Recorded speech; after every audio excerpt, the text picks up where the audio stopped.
বাংলাদেশ আওয়ামী লীগের ৭৫তম প্রতিষ্ঠা বার্ষিকী তথা প্লাটিনাম জয়ন্তী পালন করেছে যুক্তরাষ্ট্র আওয়ামী লীগ।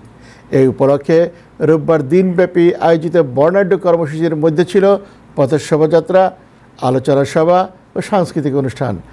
জ্যাকসন হাইটসের ডাইভার্সিটি প্লাজায় এসব অনুষ্ঠানের আয়োজন করা হয়। যুক্তরাষ্ট্র আওয়ামী লীগের সভাপতি ডক্টর সিদ্দিকুর রহমানের সভাপতিত্বে অনুষ্ঠিত সমালোচনা করেন সাধারণ সম্পাদক আব্দুস সামাদ আজাদ।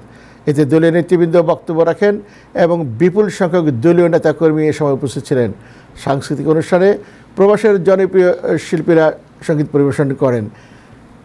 অপরদিকে যুক্তরাষ্ট্র আওয়ামী লীগের ও আওয়ামী পরিবারের ব্যানারে স্থানীয় আওয়ামী লীগের এক অংশ শনিবার সন্ধ্যায় জ্যাকসন হাইটসের একটি মিলনায়তনে আলোচনা সভার আয়োজন করে।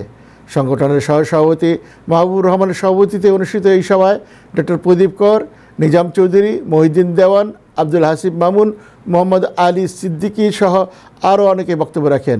মাঝে প্রতিষ্ঠাবার্ষিকী কেক কাটা হয়। সবশেষে ছিল সাংস্কৃতিক অনুষ্ঠান।